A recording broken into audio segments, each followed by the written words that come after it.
The year is 2002.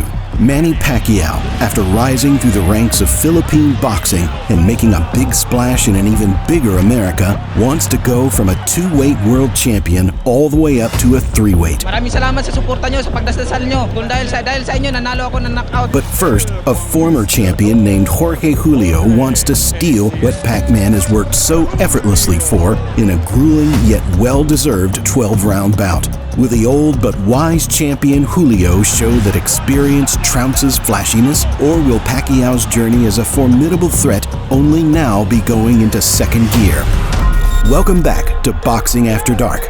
Tonight, we're reminiscing over the early years of a future legend and one of its most remarkable chapters. Let's get into it. In 2002, Manny Pacquiao was yet to have some of the more eye-catching wins that he'd later be known for. There's no Eric Morales, Ricky Hatton, Oscar De La Hoya, or Adrian Broner yet on his resume. But there was a tremendous amount of potential. Yes, Pac-Man had faltered twice in his career so far with a record of 33-2. But one of those was at the age of 17, and the other was against a solid knockout artist, Medgon Sincharat, in a bout that Pacquiao was clearly unready for. But an essential aspect of this second loss that's often undermined is that this is what caused the boy in Manny to be killed and the legend to be born.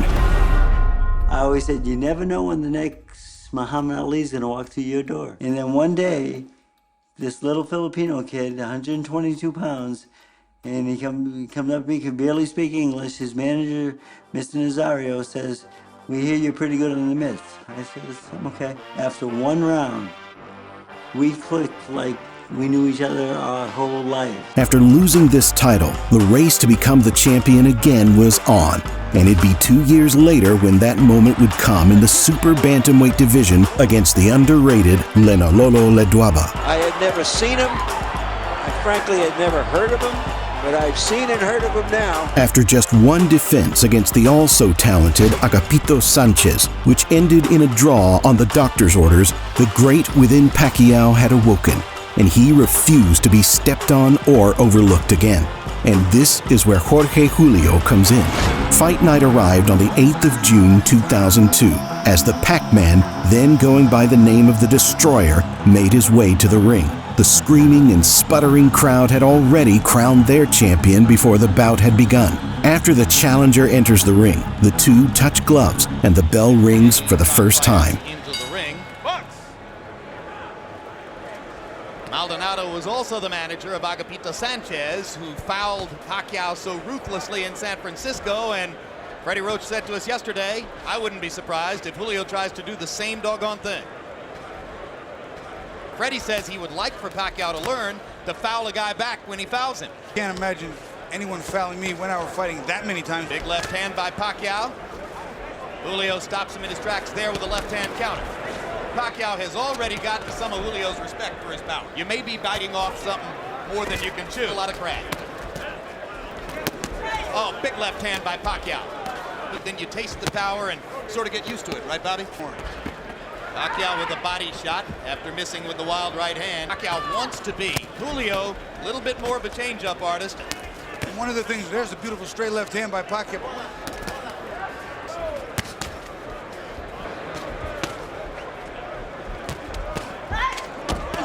When you punch that hard, as Pacquiao is, it takes a lot of energy to start those punches. Oh, that's a huge left-hand shot, and the right-hand shot. Don't knock down, don't pull him You have down, to make man. those punches hit something. Body shot by Pacquiao. Julio seems a little bit flustered by Manny's power. And the first round comes to a close. Round one finds Manny Pacquiao looking fresh and elegant as he pounds on pressure from the opening bell. A war is traded from the beginning of the 3 minutes to the end. And despite Pacquiao looking the better of the two, Julio is taking the power better than many other opponents of Pac-Man thus far. Julio went to the canvas. Now round two begins by Pacquiao. And you heard Julio's corner saying, hit him in the belly. And down goes Julio. It was a perfect execution of what he was told in the corner. Double jab and throw the left hand. He did it, and look what we see.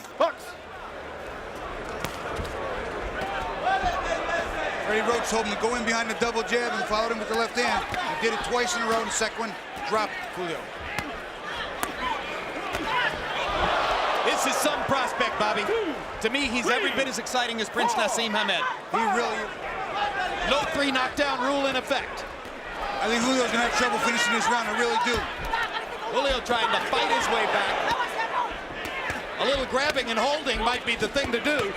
Pacquiao's just getting ready to swing away again. And Bill Clancy's seen enough. Devastating second round TKO for Manny Pacquiao. Pacquiao so quick, so aggressive, and hurt Julio so much in the first minute of the round that the veteran fighter never even really tried to grab and hold or buy time. Despite his young age, Pac-Man had the showings of a true champion with the wisdom of an experienced fighter. All the belt, I want to unify that in 122 and 126 pounds. Any opponent. Jorge Julio's professional career after this fight was an unfortunate yet unsurprisingly short one, fighting only one more time professionally against Israel Vazquez, another legend of the bantamweight division, who would knock out Julio and lead him to retire with an indubitably respectable record of 44-5. Manny Pacquiao's career, meanwhile, was only just getting started, even though he was 37 fights into his career. After becoming a world champion in another 6 weight divisions and defeating most of the greats of his time, Pacquiao would retire with a beautiful record of 62-8, with a handful of losses being shrouded in controversy and many wins being glorified for their significance to the sport and incredible performances.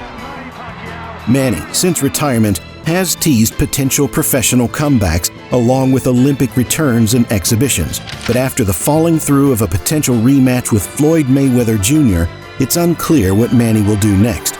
But either way, all boxing fans will undoubtedly follow and admire what he sets out to achieve in the future.